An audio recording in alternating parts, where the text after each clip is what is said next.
성경 말씀 보겠습니다. 열왕기상 18장 20절부터 24절까지 말씀을 교독을 하겠습니다.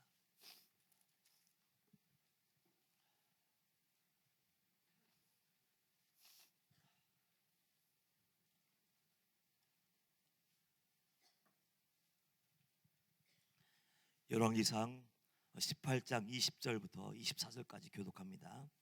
20절 아합이 이에 이스라엘의 모든 자손에게로 사람을 보내 선지자들을 갈멜산으로 모으니라.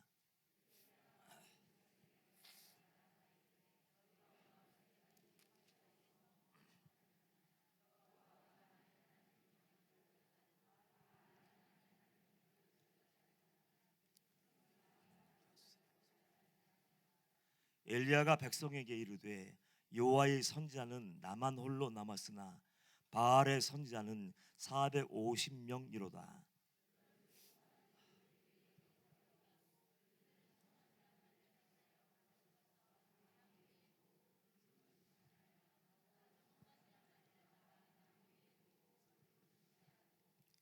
너희는 너희 신의 이름을 부르라. 나는 여호와의 이름을 부르리니 이에 불러 응답하는 신 그가 하나님이라. 백성이 다 대답하되 그 말이 옳도다 하니라. 아멘, 아멘, 아멘. 할렐루야. 이 시간도 주님이 함께 하시고 주님이 말씀하시는 그 은혜의 시간 되기를 다시 한번 주님의 이름으로 축복합니다.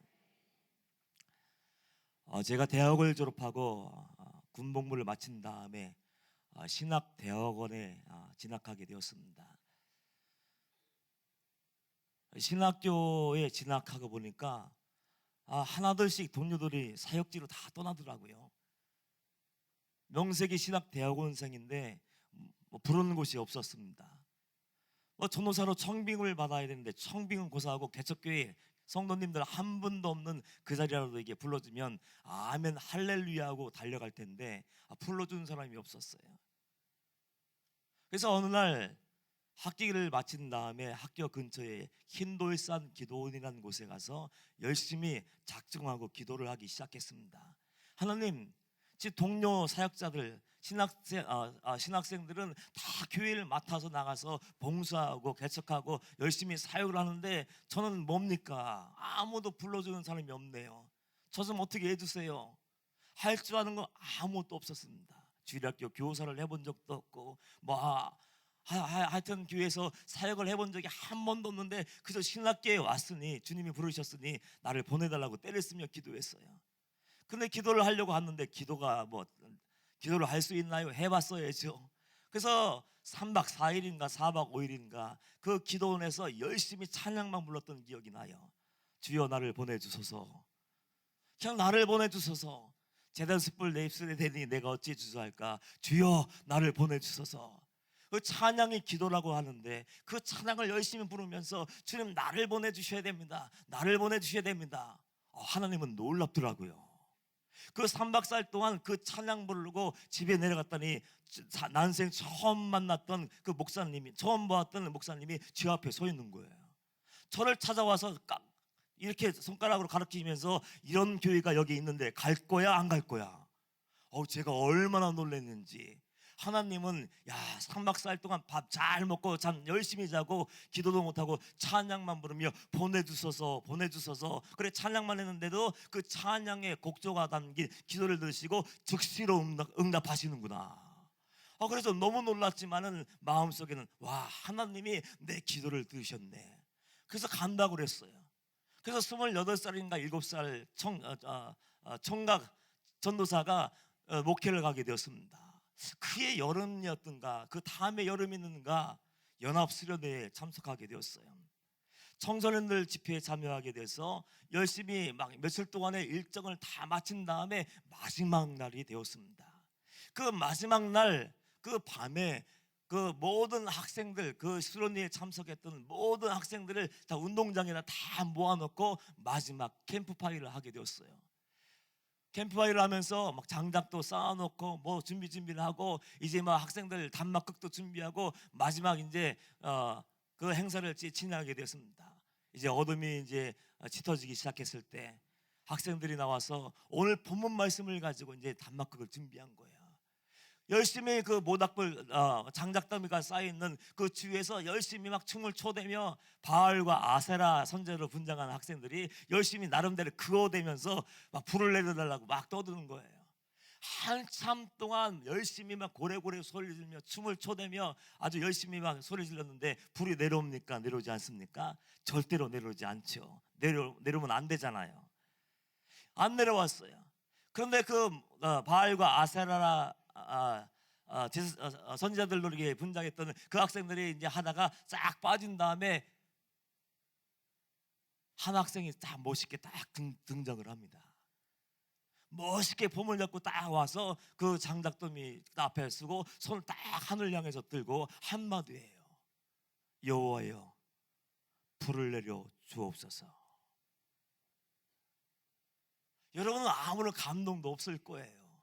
저는 그 장면을 보면서 미리 준비해 놓았죠. 그 학교 건물을 빌려서 했는데 옥상에다 철사를 매달아놓고 거기서 신호를 하면 여호와여 불을 내려주소서 하면 위에서 딱 대기했던 사람이 불을 붙여서 싹 불덩이를 내려보내면 그 장작더미에 떨어지는 순간 불이 확 올라가는 거예요.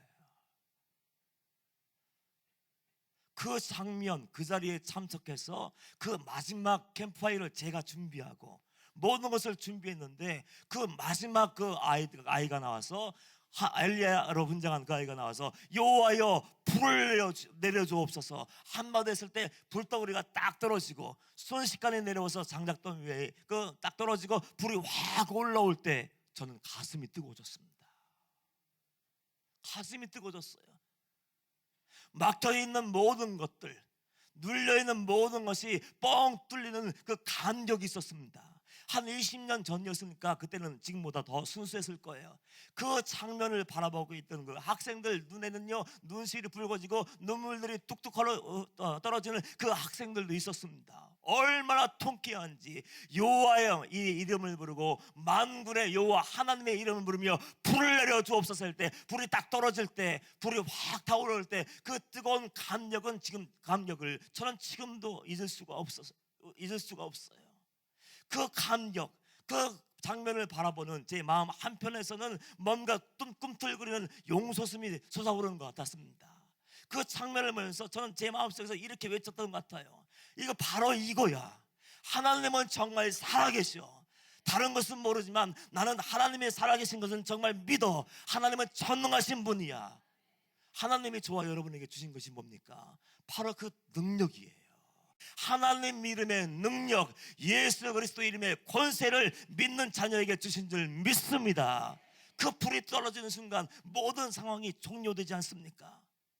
우상을 섬기는 바알과 아세라 선지자들 850대 1의 영적인 전쟁을 치루었는데 불이 떨어지는 순간 어떻게 됐어요? 모든 것이 끝나버렸습니다.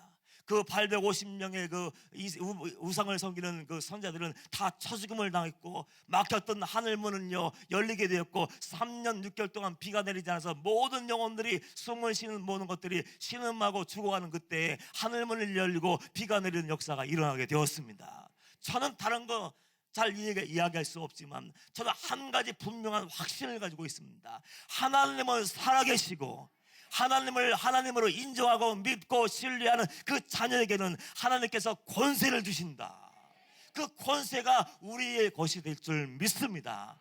요한복음 1장 12절 말씀 보면 주님께서 이런 말씀하셨죠. 영접하는 자, 곧 그 이름을 믿는 자들에게는 하나님의 자녀가 되는 뭐를 주셨다고요? 권세를 주셨다고요. 저와 여러분이 하나님의 자녀라면 그 권세가 우리 안에 있어야 돼요. 예수의 생명이 우리 안에 있다면 상황이 어렵고 힘들고 이 시대가 악하고 더러운 죄로 가득한 그 땅이라 할지라도 아무것도 두려워하지 않고 이 땅을 당당하게 정복하며 다스릴 수 있는 그 영적인 파워가 우리에게 있어야 됩니다. 그 예수님 이름의 권세는 어떤 권세입니까? 예수 이름으로 나갈 때 세상을 이기는 거예요. 예수 이름을 명할 때 사단은 물러가는 것입니다. 예수 이름으로 선포할 때 어떻습니까? 죄도 떠나가 버리고 예수 그리스도의 십자가를 붙들고 나갈 때 모든 고난의 장벽들이 깨어지게 되는 거예요. 그 권세를 하나님이 누구에게 주셨다고요? 하나님의 자녀들, 믿는 자녀들에게 그 권세를 다 주셨어요. 근데 저는요, 안타까움을 느낍니다. 하나님이 하나님의 자녀들에게, 그 하나님을 믿는 자녀들에게 그 능력과 그 권세를 주셨는데 그 살아가는 모습을 보면 왜 이렇게 답답한지 모르겠어요. 현실 앞에 서면 왜 우리의 믿음이 왜 그렇게 쪼그라듭니까? 어떤 문제에 부딪히고 아무것도 아닌 사소한 문제에 하나 딱 걸리면 그것 때문에 밤잠을 이루지 못하며 날마다 한숨을 푹푹 쉬며 깊은 숨을 내쉬며 나 이제 끝장난 것처럼요, 사회소망을 잃어버리고 살아가는 모습이 우리의 모습은 아닙니까? 현실을 뛰어넘어야 되고, 아무리 현실의 장벽이 높다 할지라도 예수 그리스도의 이름을 가지고 그것을 돌파하는 능력이 우리에게 있는데 능력을 사용하지 못하는 거예요. 우리가 요즘 하는 게 뭡니까? 그래서 세상 돌아가는 거 보고 그냥 탄식만 하는 거 아닙니까? 요즘 의정부에서 한 화재가 있었죠. 사이에 이슈가 됐더라고요. 토요일 날 오전에 아파트에서 불이 붙었습니다. 불이 났는데 불이 막 올라가는데 화재 경보기가 작동을 했어요, 안 했어요? 안 했어요. 불이 붙어서 온도가 올라가면, 연기를 감지하면 스프링클러가 돌아가야 되죠. 그래서 물을 뿌려서 불을 꺼야 되는데 작동을 하지 않았습니다. 소방차가 화재 신고를 접수하고 열심히 달려갔는데 소방차가 들어갈 수가 없었어요. 불은 점점점 번져가고 타올라고 연기를 막 자욱해서 끼니까 사람들이 살기 위해서 그 아파트에서 하나둘씩 뛰어내리기 시작하는데 그 밑에는, 바닥에는 뭐가 있었습니까? 아무것도 없었어요. 작동하지 않았고, 길이 좁아서 진입할 수 없고, 안전을 위해서, 구조하기 위해서 매트리스를 깔아놓아야 되는데 아무것도 깔려있지 않았는데 사람들은 살기 위해서 뛰어내렸어요. 그 모습을 보면서 여러분 통탄하지 않습니까? 당연히 있어야 할 자리에 화재 경보기가 없었어요. 당연한 자리에 붙어 있어야 되는데 그것이 거기에 있지를 않았습니다. 그래서 100명이 넘는 사람들이 부상을 당하고 그 많은 사람들이 죽임을 당하지 않았습니까? 저는 그 일들을 접할 때마다 분노가 끌어올라와요. 많은 사람들이 침을 튀면서 그런 얘기를 하더라고요. 무능한 나라가 아닌가, 아무런 재난에 대한 아무런 대비도 되어 있지 않는 무능함을 탓하면서요, 사람들은 혀를 끌끌 차고 있더라고요. 사회만 그렇습니까? 하나님의 교회는 어떻습니까? 맛을 잃어버린 지 오래예요. 너희는 세상의 빛이다, 너는 세상의 소금이다. 믿는 자녀에게 하나님께서 맡기신 사명이 빛과 소금의 사명인데 그 사명을 감당하지 못해서 맛을 잃어버리고 지금 어떻게 됐습니까? 밖에 버려서 지금 밟히고 있어요. 동네북이 되었습니다. 그 동네북이 되어서 이리저리 차이고 깨지고 매맞고 있는 그 이유가 뭡니까? 그 온갖 부조리의 중심에, 사건과 사고의 중심에 그리스도인의 가면을 쓰고 앉아있는 가짜들이 있기 때문에 그래요. 어떤 성도가 인터넷에다가 글을 올려놨더라고요. 처음에 저는 그것이 자랑인 줄 알았습니다. 우리 교회 목사님은 박사학위가 3개나 있다. 우리 교회는 건물이 몇 천억짜리 건물이다. 우리 교회는 그 사회에 영향력을 끼치는 사람들이 얼마나 많은지, 유명인사들, 재벌들이 우리 교회에 나온다. 자랑하는 줄 알았어요. 한참을 읽다 보니까 맨 마지막에 이렇게 써놨더군요. 우리 교회 교인이 가득 차인 유치장에 우리 교회 교인들이 절반이 갇혀 있다. 목사님이 박사학위 3개면 무슨 소용이 있습니까? 교회 건물이 수천억짜리 건물이 뭐합니까? 그 안에 들어오는 사람들이 유명인사고 각계각층에서 영향력을 끼치는 그 사람들이면 뭐합니까? 그 사람들이 예수 그리스도의 능력이 없어서 빛과 소금의 사명을 감당하지 못하고 맛을 밖에 버려지고 유치장에 절반이 들어가서 갇혀있다면 그 아무런 소용이 없는 거 아니에요. 나라가, 사회가 무너져 나가는 것을 보면서 우리는 마음 아파하고 절망합니다. 교회가 교회로서의 사명을 감당하지 못하는 것을 보며 우리는 마음을 찢고 제에 앉아 회개할 줄 아는 영적인 안목이 있어야 돼요. 교회가 교회의 능력을 잃어버리고도 아무렇지도 않아요. 십자가의 능력도 없고 복음의 능력도 없고 교회 안에 들어와서 예비하고 찬양하며 열심히 말씀 듣지만 우리가 돌이킬 수 없고 우리가 마음이 변화되지 않고 거듭나지 않는다면 우리 죽은 목숨인데, 그 사명을 감당하지 못한 지가 이미 오래이고 명목상의 교회, 명목상의 그리스도인임에도 불구하고 우리는 아무런 위기의식도 느끼지 못하고요, 세상을 정복하라고 명령하셨는데 사단에게 질질 끌려다니면서 온갖 죄를 저지르고 있는 것이 우리의 모습 아니에요. 자, 여러분의 모습은 어떻습니까? 진지하게 한번 솔직하게 물어볼 수 있어야 돼요. 교회 안에서 열심히 찬양하고 기도하고 말씀 듣고 아멘 할 때는요, 세상을 이길 것 같은 믿음이 있는 것 같아요. 세상을 이길 수 있는 능력이 있는 것 같아요. 그런데 어떻습니까? 교회 문을 열고 나가면은 그 순간부터 그 믿음은 쪼그라들기 시작해요.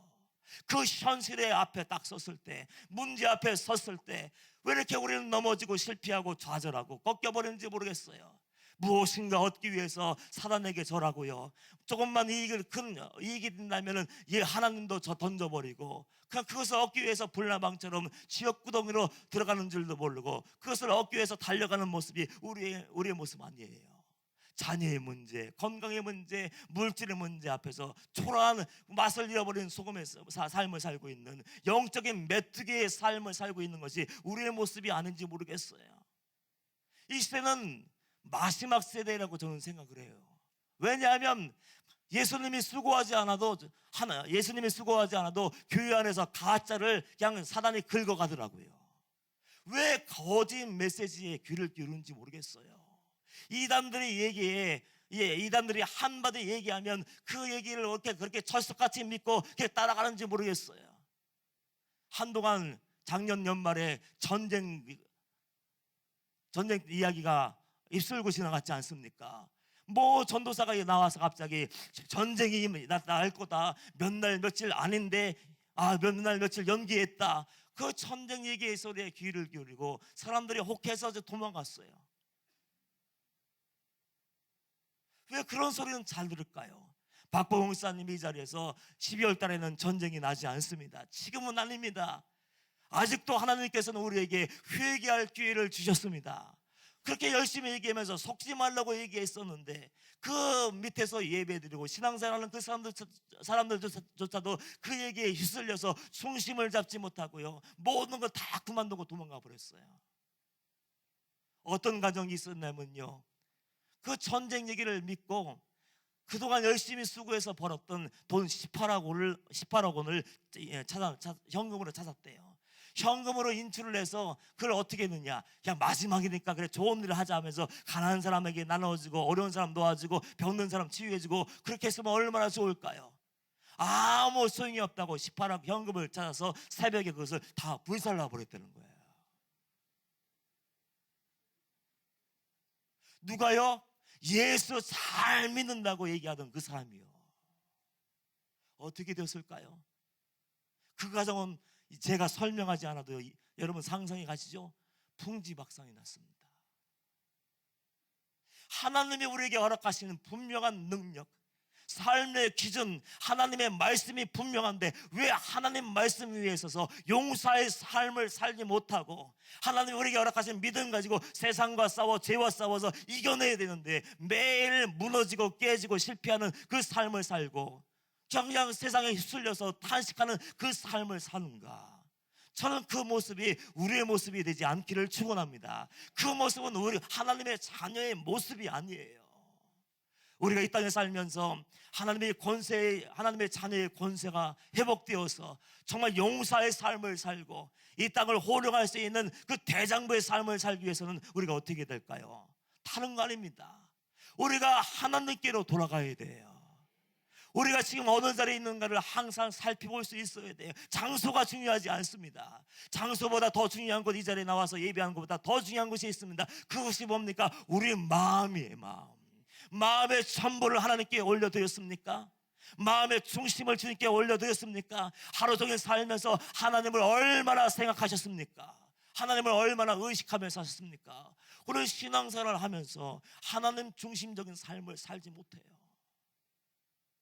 늘 하나님을 의식하며 하나님을 내 앞에 모시고 그 하나님이 삶의 기준이 되어서 예수님이 걸어가신 그 길을 걸어가야 되는데, 그렇지 못하고 왜 세상을 기웃거리며 하나님이 아닌 다른 것에 관심을 주며 하나님이 아닌 생명을 줄 수 없는 것들에 내 모든 시간과 관심과 열정을 다 쏟아붓는지 모르겠어요.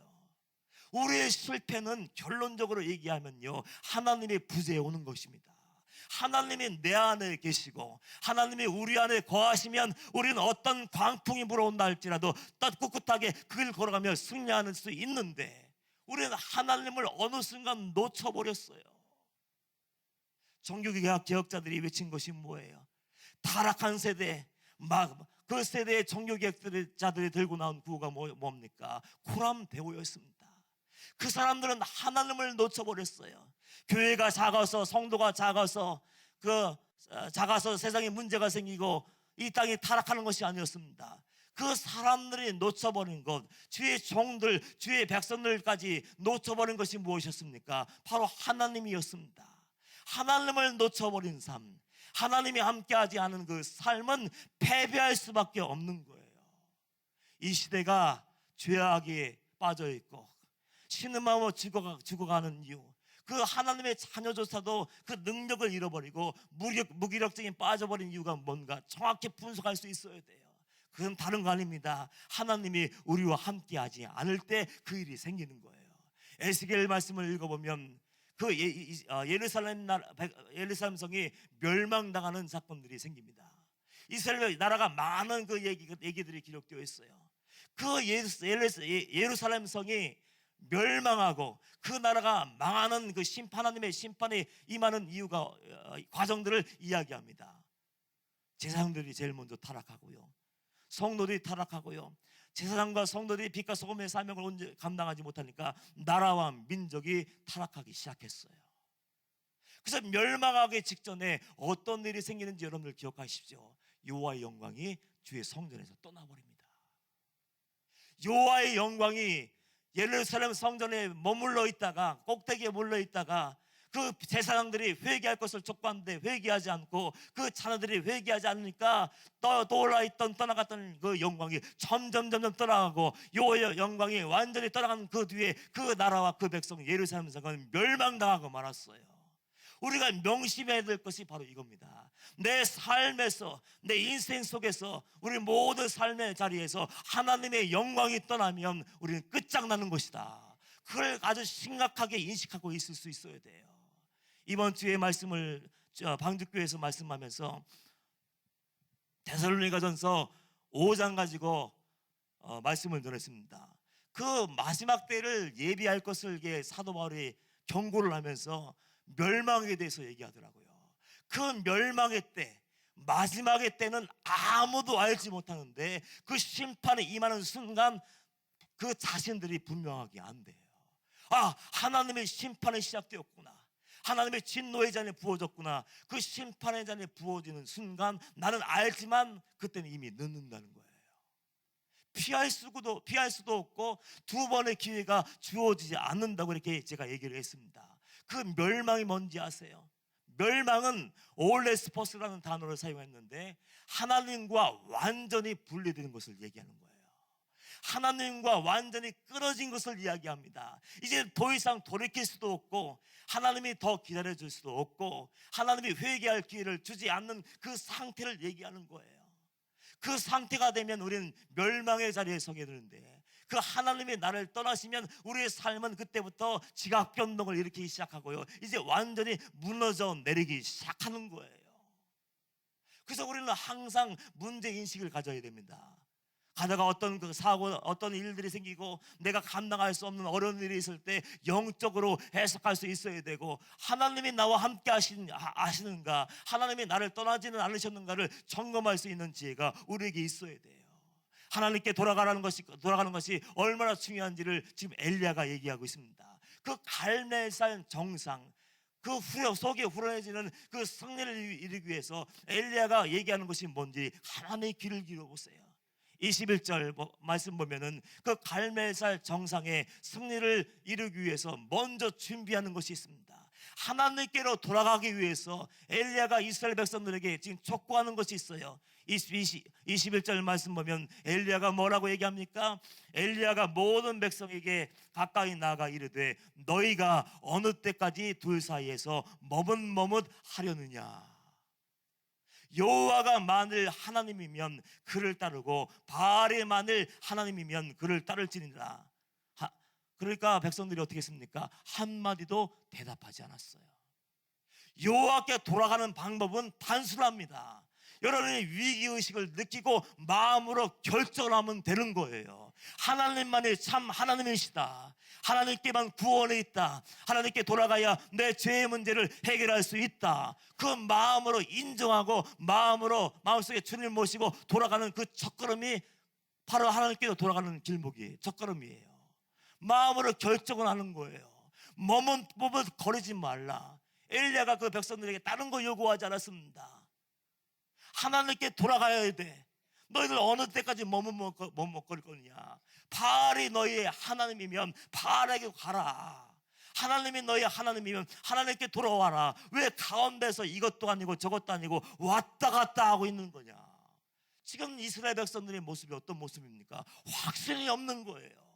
택함받은 하나님의 백성이 분명하고 하나님의 말씀이 그들에게 주어졌는데 하나님에 대해서 확신이 없어요. 그래서 하나님에 대한 확신이 없으니까 내가 얻고 싶은 세상의 부경을 얻기 위해서 어디로 달려갔습니까? 바알에게, 아사렉에게 달려가서 거기서 제물을 드리며 열심히 지금 예배드리고 있는 거예요. 하나님이 내 편 되시고 하나님의 은혜가 내 삶의 자리에 부어지기를 원한다면요, 하나님이 내 편 되어달라고 아우성치기 전에 내가 하나님의 자리로 갈 수 있어야 됩니다. 내가 먼저 하나님 편이 되어서 하나님이 기뻐하시는 삶을 살아내고 순종의 삶을 살며 사랑의 삶을 살며 매일매일 회개하는 마음을 가지고 두렵고 떨린 마음으로 하나님 앞에서 정결한 삶을 산다면 하나님이 내 편에 되어주지 않겠습니까? 그것을 안고 있는 거예요. 이 시대를 살고 있는 저와 여러분도 마찬가지입니다. 왜 하나님의 은혜가 내 삶의 자리에 부어지지 않을까요? 왜 하나님의 음성이 들리지 않을까요? 하나님의 자녀라면 분명히 하나님의 음성을 들어야 되고 성령 말씀을 통해서 들려주신 그 말씀을 통해서 길을 발견할 수 있어야 되는데 왜 그 길을 발견하지 못합니까? 우리가 지금 머뭇거리고 있는 거예요. 이것도 아니고 저것도 아니고. 저는 저와 여러분이 하나님이 원하시는 자리에 하나님이 원하시는 모습으로 당당하게 서 있기를 축복합니다. 하나님께로 돌아가야 되고 하나님이 내 편이 되어주시면 우리는 무서울 것이 없어요. 주님도 경고하지 않습니까? 주님이 에베소 교회에 그 소아시아 7교회에 편지하면서 어떤 얘기를 했습니까? 나는 너희들이 차든지 덥든지 차든지 뜨겁든지 하기를 원하노라. 정말 하나님의 믿는 사람이면 하나님의 사람답게 살고 예수 믿는 사람이면 예수의 제자답게 살고 회개한 백성, 천국 백성이라면 회개에 합당한 열매를 맺길 바란다. 그 예수님이 그렇게 지금 타식하면서 외치지 않았습니까? 그런데 많은 사람들, 이스라엘 백성들도 그랬고 이스라엘을 살아가고 있는 모든 백성들 주여 주여 이름을 부르며 구원받기를 원하며 하나님의 은혜가 쏟아지는 그 자리에 있기를 원하며 하늘문이 열리기를 소망하면서 내가 하나님 편에 서 있지 않고 하나님의 마음을 헤아리지 않고 말씀대로 순종하는 삶을 살아지 못하는 것이 그게 문제예요. 하나님이 안 계시면 이 세상의 모든 일은 내 일대로 되지 않습니다. 내 마음대로 되는 것은 아무것도 없어요. 어떤 목사님이 제게 와서 그런 고백을 했습니다. 기도하지 않고 하나님의 일을 열심히 했더니 아무 일도 이루지 못했대. 참 내 열심을 가지고 뭔가 해보겠다고 열심히 땀 흘리고 잠자지 못하며 동분서주하면서 뭔가 교회도 세워보고 전도도 해보고 뭔가 해보려고 그냥 땀을 뻘뻘 흘리며 뛰어다녔는데 아무런 열매도 얻을 수가 없었고 뒤돌아보니까 아무것도 된 것이 없더래요. 늦게라도 깨닫는 것이 얼마나 좋습니까? 다행입니까? 그래서 무릎 꿇고 주님께 매달려서 주님이 함께하지 않으시면 성령님이 기름 부어주시지 않으면 아무 일도 이룰 수 없고 한 영혼도 거듭나게 할 수 없습니다. 은혜 내리라고 기도하기 시작했는데 기도하니까 모든 것이 이루어지기 시작했대요. 아주 단순한 얘기를 지금 제가 여러분에게 하고 있습니다. 하나님의 자녀들이 하나님께 돌아와서 하나님의 손을 잡고 하나님의 방법대로 사역을 하고 이 땅을 살아가면 얼마나 많은 열매를 맺을 수 있을까요?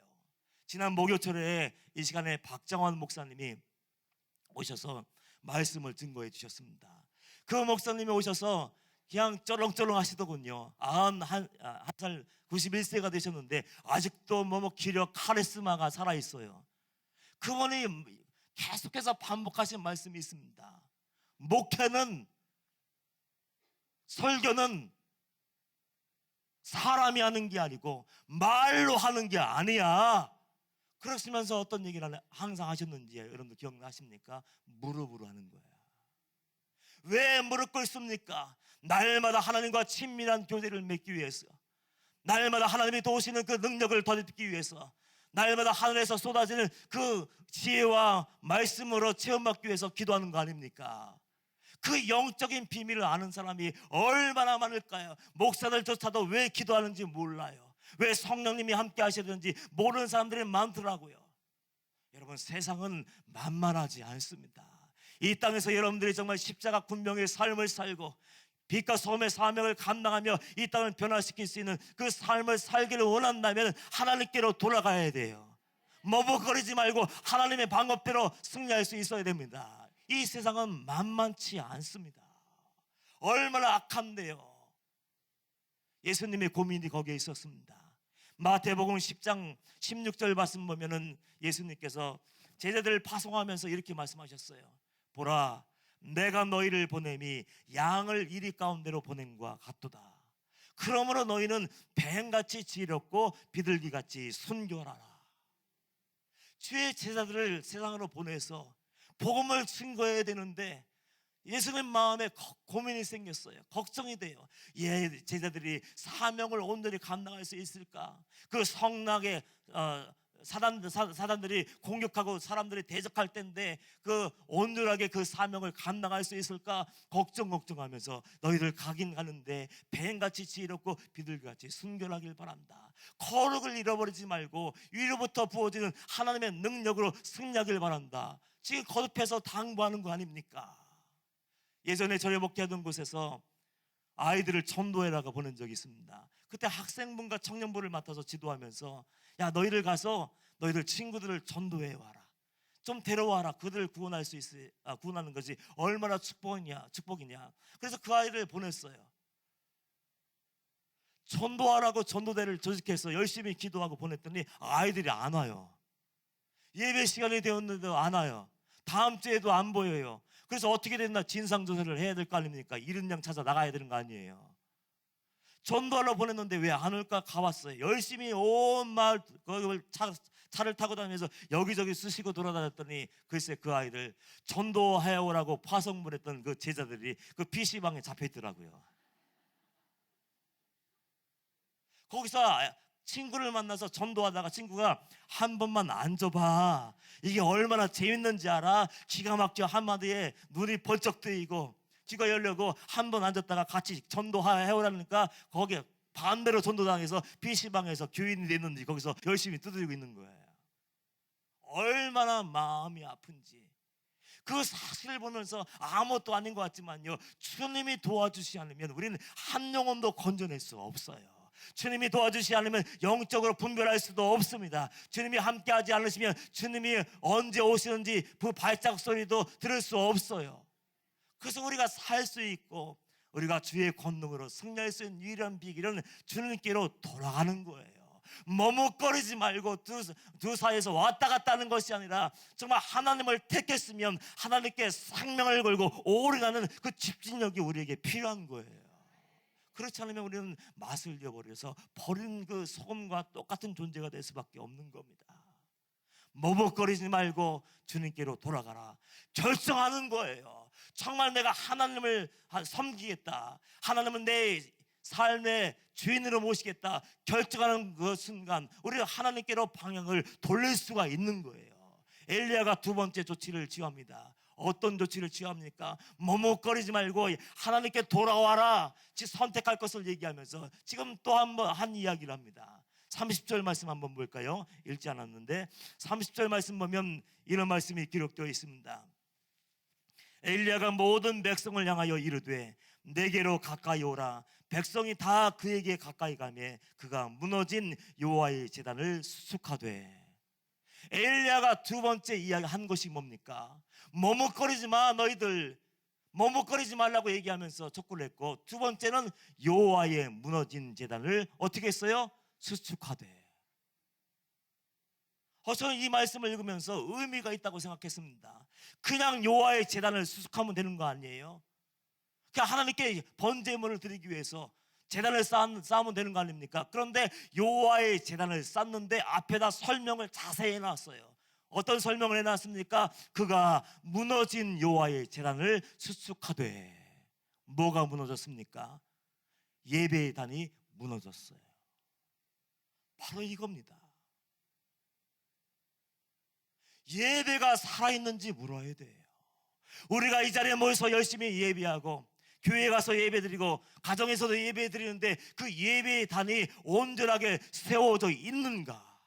그 예배를 통해서 하나님과 교제를 나누고 있고 그 예배를 통해서 하나님의 능력을 공급받고 있는가? 그걸 점검해 볼 필요가 있습니다. 그 예배가 무너지면 우리의 영혼이 무너지는 거예요. 우리 삶이 깨어지는 겁니다. 쉽게 얘기하면 오늘 은혜 받지 않으면 이번 한 주간 우리는 삶 속에서 패전명이 될 수 있는 가능성이 있다는 거예요. 그래서 우리는 어떻게 해야 되겠습니까? 예배 시간, 한 시간, 한 시간, 그 시간에 상명을 드려야 돼요. 그냥 예배 드리고 그냥 돌아가고 그냥 호기심 가지고 와서 구경하다 그냥 가는 것이 아니라 예배하는 한 시간 한 시간마다 하나님을 만나겠다, 주님을 만나야 된다, 오늘 주님께 기도한 모든 것들이 응답되기를 바란다는 간절한 갈망을 가지고 와야 돼요. 은혜 받기 위해서는 어떻게 됩니까? 갈멜살 정상에서 그 영적인 대결에서 승리하기 위해서 하나님께로 마음을 돌이켰고요, 무너진 제단을 수축했던 엘리야처럼 우리가 어떻게 됩니까? 최선을 다해서 준비해야 돼요. 이스라엘 백성들이 하나님께 돌아올 때는요, 뭔가 조치를 취했습니다. 항상 주님께 돌아오기 위해서는 그들이 짊어지고 있던 더러운 죄들을 다 던져버렸고요, 세상 우상도 파괴해버렸고요, 세상 헛된 것들을 다 던져버리고 빈 마음으로 나왔어요. 세상의 죄를 가지고 이 자리에 나올 수 있습니까? 한 주간 동안 내 마음대로 살면서 온갖 죄를 다 저지르고 이 자리에 나와서 경건한 얼굴하고 예배드리면 하나님이 여러분을 위해서 하늘문을 열어주실까요? 절대로 그렇지 않습니다.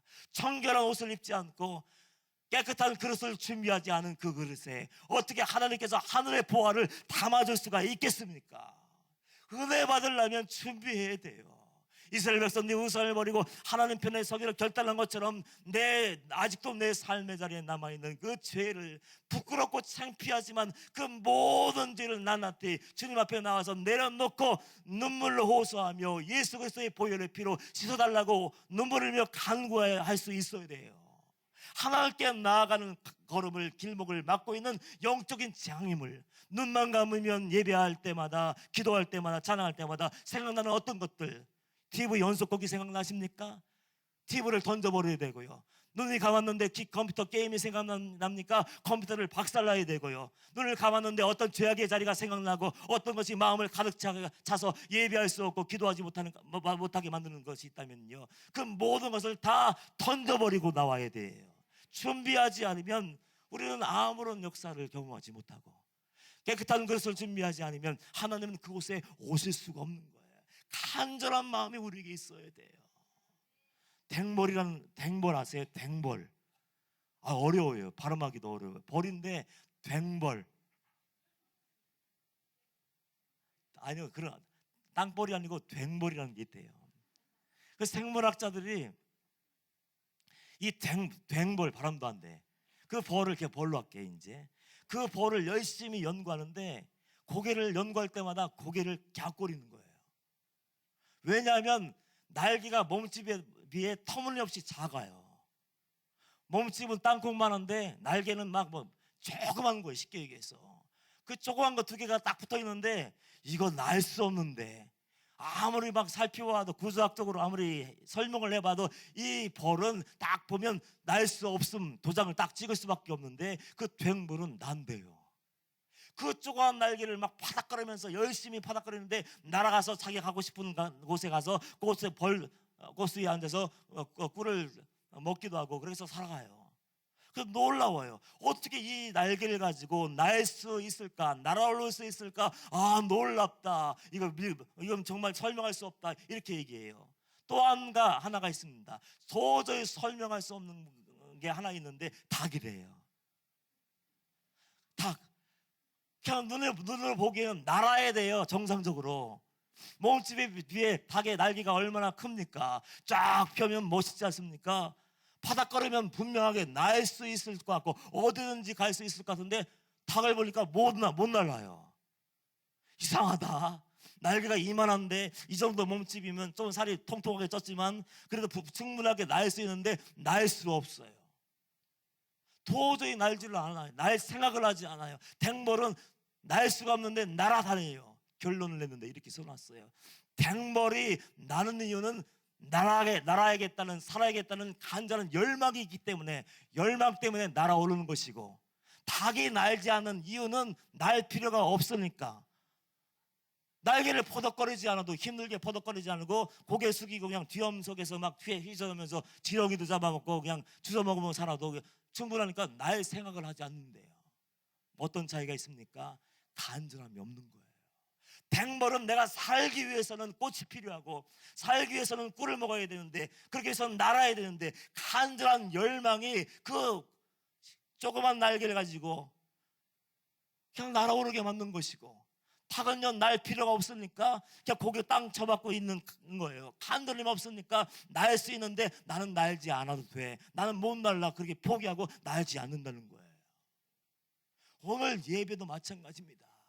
여러분의 집을 나서기 전부터 예배는 이미 시작되는 거예요. 어떤 마음을 가지고 나왔느냐, 주님은 그 발걸음 하나하나를 다 보시는 분이에요. 하나님이 어떤 분이십니까? 전능하신 분 아니에요. 하늘에서 불을 내려서 도랑의 물까지 깨끗하게 다 가르는 분이 아니십니까? 그 하나님이 여러분의 한 주간의 모든 삶을 보실까요? 안 보실까요? 한 주간의 모든 생활을 볼까요? 안 볼까요? 내가 뭘 했는지, 어떻게 말했는지, 어떤 죄를 저질렀는지, 뭘 보고 있었는지, 누굴 만났는지, 뭘 먹었는지 마셨는지 알까요? 모를까요? 다 아시는 분이에요. 그분이 하나님이셔요. 그분이 하나님이신 걸 안다면은 예비하고 준비하고 이 자리에 나올 때 은혜가 쏟아질 줄 믿습니다. 준비해야 돼요. 간절함이 있어야 돼요. 저는 집회에 많이 나가지 않았지만 그 간절함을 가지고 나온 사람들의 그 기적의 현장에 가지고 있었습니다. 외국 집회를 갔는데 한 곳에서 집회를 하게 됐는데 그 성도님 한 분 있었는데 도저히 예배에 참석할 수가 없대요. 식사는 대접을 해줬는데 목사님 죄송한데요, 저는 예배는 참석할 수 없습니다. 아, 왜 그러세요? 아, 우리 남편이 얼마나 무서운지요. 태권도 유단자인데 관장님인데 성질나면 다 부셔요. 그렇게 경험해요. 몸으로 아주 체험을 했으니까 무서운 걸 아는 거예요.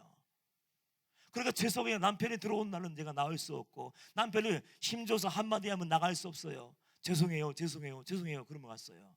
그런데 그분이 죄송해요 참석할 수 없어요 얘기했던 그분이 매 시간마다 그 자리에 와서 앉아있는 거예요.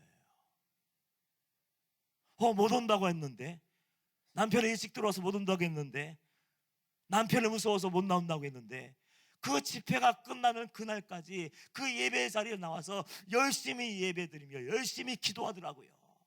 하나님의 그 마음을 보셨을까요? 보시지 않았을까요? 두려움이 있습니다. 맞아본 사람만이 맞는 것에 공포를 알지 않습니까? 그 상처와 그 고통을 알지 않습니까? 그 모든 것을 던져버리고 내가 이번 집회를 통해서 은혜 받지 않으면 돌아갈 수 없습니다. 그 마음을 가지고 매 시간마다 참석하는 거예요. 말씀 마시고 이제 통성기도를 합니다. 도저히 시차 적응이 안 돼요. 저는 2주 동안 비몽사몽이었어요. 처음 나가서 그런지 몰라요. 비행기를 타고 왔는데 2주 동안 시차 적응이 안 돼서 밤과 낮이 바뀌었는데 막 비몽사몽 서 있는지 구름 위에 떠 있는지 몰라요. 그래서 그냥 말씀을 최선을 다해서 전했지만 안수기도는 못 해줄 것 같아. 도저히 기도할 수 없어서 그냥 우리 주여 한번 간절하게 통성 기도하면은 주님이 손대 주실 거예요. 그러면 주여 부르고 기도하려고 했더니 갑자기 목사님이 딱 나오시더니 오늘 강사 목사님께서 전교인 안수기도 다 해주실 겁니다. 대신 인심을 팍팍 쓰더라고요. 그 얘기를 듣는데 깜짝 놀랐어요. 얼마나 막 가슴이 철렁 내려앉는지. 그래서 이게 주님의 뜻인가 보다. 찬양하고 열심히 기도하고 안수기도 했어요. 이 자리에 쫙 늘어섰어요. 그냥 손대고 기도하는데 얼마나 힘이 드는지 서 있을 수가 없으니까요. 그럼 그 마지막까지 가는데 마지막에 해피로 왜 마지막에 앉아 있을까? 마지막까지 가서 딱 손을 얹고 저는 아무 일도 일어나지 않는 아무것도 모르니까 그냥 열심히 기도해주고 왔어요. 나중에 건너 또 들어와서 그 간증을 하는데 목사님이 앞에서 안수하기 위해서 한 명 한 명 안수하면서 나오시는데 갑자기 앞에서부터 바람이 막 불어오더래요. 성정 안에서 겨울이 아니군요. 하여튼 앞에서부터 뜨거운 바람이 불어오기 시작하더니 목사님이 손을 대는 순간 자기는 어떤 일이 있는지 모르겠대. 성령의 불이 내 안에 임하게 되었습니다. 그런 얘기를 하더라고요. 여러분, 어떤 능력 있는 사람이 이 자리에서 말씀을 증거하고 어떤 능력 있는 사람이 안수해서 기적이 일어나는 것이 아니에요. 저도 이 자리에서 준비된 마음으로 최선을 다하고 말씀을 증거하고 열심히 같이 함께 찬양하고 함께 기도하지만 하나님은 이미 여러분의 발걸음을 보시는 거예요. 그 마음의 중심을 보고 어떤 마음을 가지고 왔는가. 이 시간에 은혜 없으면 다음에 받으면 되지, 이번 아니면 다음 집회를 기다리면 되지. 그 사람은 미루다가 끝나는 사람이에요.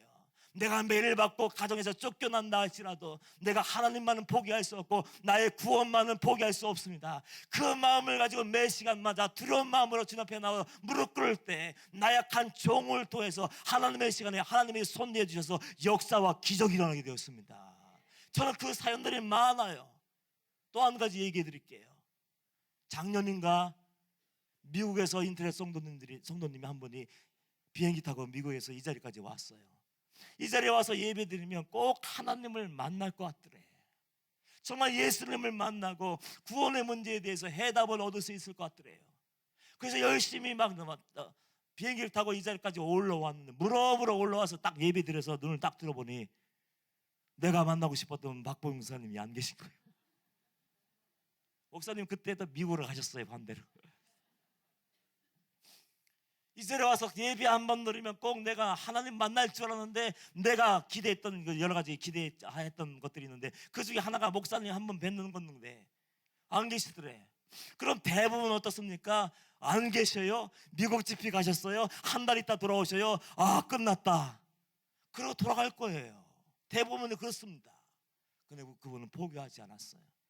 다락방에 와서 예배드리고 이제 주일이 됐는데 방주교회로 달려왔습니다. 방주교회에 나와서 또 맨 앞자리 첫 번째 자리에 앉아 계셨는데 또 기도하고 고개 들으니까 누가 서 있어요? 이제 또 목사님이 안 계시고 임철 목사가 서 있는 거예요. 그런데도 불구하고 누가 있든지 관계없이 하나님 저를 만나 주셔야 됩니다. 하나님 만나기 위해서 이 자리에 왔습니다. 미국에서 한국까지 왔습니다. 하나님 만나주세요. 그 간절한 마음을 가지고 발걸음 얼마나 멀어요. 그 사모하는 마음을 가지고 준비된 마음으로 나와서 딱 예배드리고 안수 받을 분 나오십시오. 맨 앞으로 뛰어나왔더라고요. 맨 첫 번째 뛰어났어요. 이번에는 제가 손을 딱 대는 순간 그때 상황이 종료됐어요. 저는 그분을 위해서 한마디 기도한 적도 없어요. 그냥 기도해 주기 위해서 손을 딱 얹었을 때 그분은 전기에 감전된 것처럼 쫙 부들부들 떨기 시작했어요. 어떤 일이 있었는지 모르겠어요. 단지 그분의 표정 속에서 하나님의 기름 부심과 하나님의 은혜가 강력하게 부어졌다는 것 외에는 저는 아는 것이 없습니다. 그 시간을 통해서 제가 또 깨달았어요. 그렇구나. 하나님은 그의 마음의 중심을 보시고 간절함을 보시고 그 발걸음을 보시는구나. 믿음이지요 온전케 하시는 예수를 사모하고 갈망하는 그 마음을 보시고 하나님께서 그 손대어 주시는구나. 그것을 깨닫게 되었습니다. 여러분들, 우리의 무기력함, 우리의 나약함, 좌절과 실패의 원인이 뭔지 아십니까? 다른 거 아니에요. 하나님과의 분리된 삶이에요.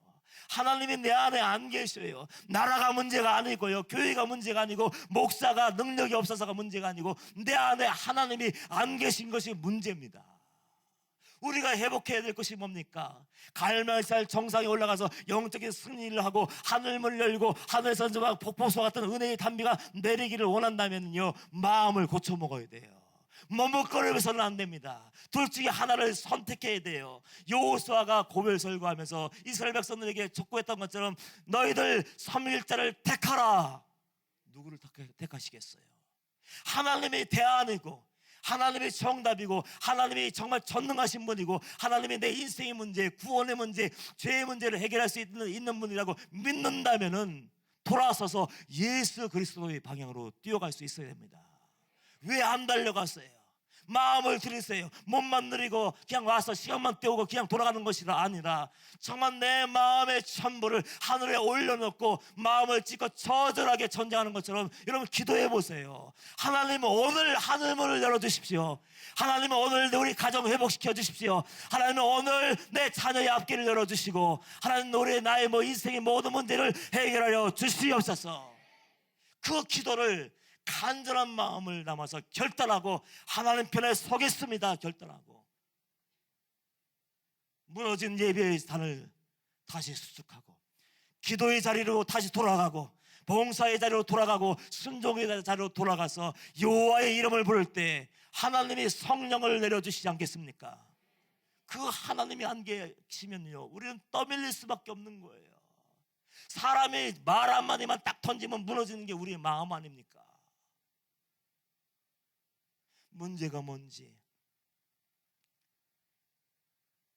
무엇이 문제인지 그걸 정확히 진단할 수 있는 영의 지혜가 우리에게 있어야 돼요. 참새와 독수리 얘기를 마지막으로 해드릴게요. 하나님이 없는 삶은 참새와 똑같습니다.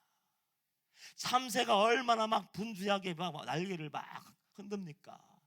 그러나 참새는 아무리 막 열심히 막 분주하게 막 날개짓을 해도 그냥 여기서 왔다 갔다 해요. 눈에 보여요. 그렇죠? 올가을에 신문 보니까 올가을에는 참새들이 너무 잘 먹었는데 살이 통통해져서 공기총에 맞고 그물에 잡혀서 포장마차에 팔려가서 참새구이가 됐다. 그런 기사를 본 적이 있는데, 참새의 인생은 자기 힘으로 사는 거예요. 자기 힘으로 열심히 날개짓해요. 열심히 피곤하면 떨어지고 총 맞으면 떨어지고 그물에 걸려져서 포장마차에 팔려가서 인생을 마무리하는 것이 참새의 인생이에요. 그것은 하나님이 없는 인생이에요. 내 마음대로 내 힘으로 살아보려고 하는 인생. 반면에 독수리는 어떻습니까? 누구보다도 높이 올라가요.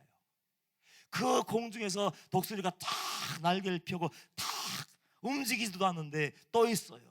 그 이유가 뭔지 아십니까? 독수리는 상승 기류를 탈 줄 알아요. 태양빛이 딱 내려지면 땅에 비춰진 그 태양열이 반사되면서 온난 상승 기류가 생성이 됩니다. 독수리는 그 상승 기류가 올라갈 때 그 자리에 가서 딱 날개만 딱 펴면 올라가는 거예요. 안정감 있고 누구도 건널 수 없는 제왕의 삶을 살고 있는 독수리, 얼마나 멋있습니까? 하나님께 맡기는 거예요. 성령께 맡기는 겁니다. 그분께 내 인생을 맡기면 얼마나 좋을까요? 하나님께서 이사야 40장 31절 말씀을 통해서 이렇게 말씀하시지 않습니까? 오직 여호와를 앙망하는 자는 새 힘을 얻으리니 독수리가 날개치며 올라간 같을 것이요 다른 박질하여도 곤비하지 아니하겠고 걸어가도 피곤하지 아니하리로다. 그 삶의 비결이 뭡니까? 여호와를 앙망하는 자. 어떤 자? 오직 여호와만 앙망하는 자. 그 자가 독수리와 같이 하나님의 은혜로 딱 성령의 길을 타고 올라가서, 은혜의 길을 딱 올라가서 세상을 지배하는 그 하늘의 제왕의 삶을 살 수 있는 겁니다. 바로 여러분들이 그 사람 되기를 원합니다. 하나님을 놓쳐버리면 구원받을 수 없어요. 삶이 분주해서 고난 때문에 하나님을 등져버리면 구원받을 수 없습니다. 이 시대의 대안은 오직 예수 그리스도예요. 하나님의 이름의 능력을 여러분에게 주셨습니다. 예수님 이름의 권세를 허락하여 주셨습니다. 예수의 이름으로 나갈 때 마귀는 쫓겨나가고, 예수의 이름으로 나갈 때 그 죄도 물러가게 되고, 내 영혼의 문제, 구원의 문제, 인생 문제까지 다 풀릴 줄 믿습니다. 여호와께로 돌아가는 거예요. 하나님 편에 서서 멋지게 십자가 군병의 삶을 사시기를, 마지막 날에 심판대 앞에 섰을 때 하나님께 잘했다 칭찬받는 여러분들 되시기를 주님의 이름으로 축복합니다. 기도하겠습니다. 우리의 실패, 우리의 연약함, 우리의 나약함은 하나님이 내 안에 안 계시기 때문이었습니다. 하나님, 우리의 마음에 오시어서 다시 한번 우리를 새롭게 하여 주시옵시고, 독실주같이 오직 하나님만, 여호와만 앙망하며 은혜로 살아갈 수 있는 우리 모두가 되게 하여 주시옵소서. 감사하며 예수님의 이름으로 기도하옵나이다.